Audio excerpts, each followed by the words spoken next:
السلام علیکم ناظرین، میں ہوں آپ کا میزبان حیدر علی، پروگرام کراچی کے مسائل۔ آج ہم بات کریں گے ناظرین خان صاحب کی جو کراچی میں دورہ کیا مختصر تھا اور اپنے اتحادیوں سے ملاقات بھی نہیں کی، اور مختصر دورہ 3 گھنٹے کا دورہ کر کے اور یہ اسلام آباد کے روانہ ہو گئے۔ اسی کے ساتھ اپنے اسٹوڈیو میں ہم مدعو کیا، ہمارے ساتھ ہیں تحریک انصاف کے رہنما رزاق باجوہ صاحب ہیں، اور بہت خوبصورت شخصیت ہے، سماجی رہنما ہیں مولانا غلام مرتضیٰ صاحب ہیں، اصلاح امت فاؤنڈیشن کے رہنما ہیں، اور ہمیں جوائن کیا ہے پیپلز پارٹی سے ظفر صدیقی صاحب ہیں۔ ہم چلیں گے تحریک انصاف کی طرف۔ السلام علیکم سر۔ جی وعلیکم السلام، بہت شکریہ۔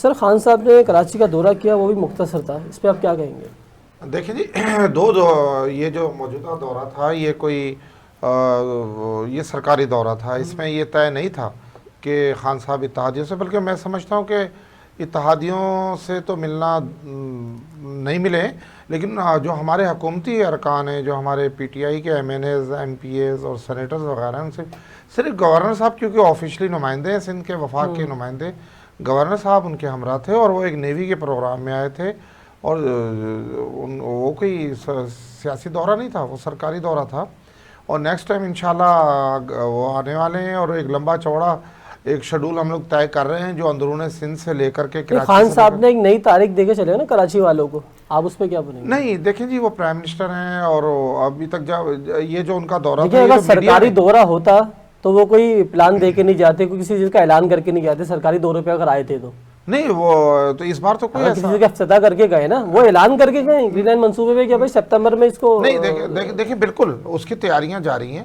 اور پھر آپ کیسے بول رہے ہیں کہ وہ سرکاری دورے پہ تھے؟ نہیں، وہ تو جب دیکھیں نا میڈیا سوال کرتی ہے، یا وہ تو اس میں یہ چیز طے نہیں تھی اس دورے میں کہ پرائم منسٹر صاحب جو خان صاحب کا اگر ایسا رویہ رہے گا تو کس طرح پارٹی سے میرا خیال ہے کہ نظر ثانی کی ضرورت ہے۔ بالکل آپ کی بات سے میں اتفاق کر رہا ہوں۔ خان صاحب نے ان 10 مہینوں میں اور کراچی کو بالکل وقت نہیں دیا ہے۔ میں بالکل as a P T I worker میں خان صاحب سے گزارش کروں گا، جی بالکل، یہ بالکل کراچی کے ساتھ میں سمجھتا ہوں ایمانداری والی بات ہے کہ اگر زیادتی اگر ہم نہ کہیں، کیونکہ خان صاحب تو جو اعلانات وہ تو اسلام آباد سے بھی ہو سکتے ہیں، اگر جو کراچی کی بات کریں وہ کوئی معاملہ نہیں۔ معاملہ یہ ہے کہ اس سٹی نے ہمیں آن کیا ہے، اس سٹی میں سب سے بڑے آنرشپ ہمیں دی ہے۔ ہمارے 14 ایم این ایز ہیں کراچی سے، اور 24 کے قریب ہمارے ایم پی ایز ہیں۔ پرائم منسٹر صاحب جو ہمیں اطلاعات ہیں ایز اے پارٹی ورکر، وہ یہ ہے کہ وہ انشاءاللہ ستمبر میں بہت لمبا چوڑا ٹائم دینے جا رہے ہیں کراچی کو، اور وہ یہاں کی اپنے اتحادیوں سے اور جو لوگ نئے پارٹی میں بہت بڑی ایک کھیپ شامل ہونے والی ہے اندرون سندھ سے ہمارے دوستوں کی۔ لیکن آپ لوگوں کا رویہ ایسا رہے اندرون سندھ کس طرح آپ کی طرف پارٹی میں شامل کریں گے؟ بالکل، میں نے پہلے آپ سے گزارش کی، اور میں دوبارہ سے بھی آپ سے یہ کہ یہ اگر میرٹ پہ بھی لگائیں تو سندھ کا حق بہت کم ملا ہے، ہمیں ملاقات کا شرف کم ملا ہے سندھ۔ ظفر صاحب لائن پہ ہمارے ساتھ؟ ظفر صاحب آواز آ رہی ہے ہماری؟ جی مجھے آ رہی ہے آواز آپ کی۔ سر خان صاحب نے کراچی کا دورہ کیا، آپ لوگ سے رابطہ نہیں کیا، مختصر تھا دورہ کیا اور چلے گئے، آپ کیسے دیکھتے ہیں اس کو؟ بھائی سب سے بڑی بات یہ ہے کہ وزیر اعظم پاکستان ہے، اور ان کو چاہیے کہ کراچی نے جو ان کو عزت بخشی وہ کسی طرح کی بھی بخشی، وہ اب تو ہے نا ایم پی ایم این اے ہیں، ٹھیک ہے نا، جو حق بنتا ہے کراچی کا وہ نہیں دے رہے۔ 1100 ارب روپے کی پہلے بات کی، وہ نہیں دیا، ابھی آئے اور انہوں نے، ہم تو ان کو عزت دینا چاہ رہے تھے ایز اے سندھ گورنمنٹ کے وزیر اعلیٰ، ان کے استقبال کے لیے بھی جانا چاہ رہے تھے سب کچھ، لیکن وہ عزت لینا ہی نہیں چاہتے، تو پھر ہم کیا کہتے ہیں؟ وہ کہتے ہیں کہ وزیر اعلیٰ کو چاہیے کہ ہمارا استقبال کرے آگے، وزیر اعلیٰ صاحب آتے ہی نہیں استقبال کے لیے۔ نہیں، وہ دیکھیں آفیشلی انہوں نے بتایا ہی نہیں، وہ سندھ سے عزت چاہتے ہی نہیں ہے، تو ہم کیا کر سکتے ہیں؟ کہ وہ تو آپ کے مہمان ہیں نا سر، بھائی مہمان ہے تو آپ میزبان ہیں نا بھائی، انہوں نے کوئی انفارم ہی نہیں کیا کب آ رہے ہیں، کیا کر رہے ہیں، کہاں پہنچیں گے، اور وہ آئے۔ اصل میں کیا ہے، ان کو جان چھڑانی ہے، کراچی کو تو کچھ دینا نہیں ہے، اور لولی پاپ جو ہے ان کو دینا ہے۔ اب میں تو یہ کہہ رہا ہوں کہ دیکھیں کل سے جو ہمارے سرحدوں کا حال جو ہوا ہے اس وقت، اللہ خیر کرے کہ ان کی کس طرح کی کارکردگی رہے گی،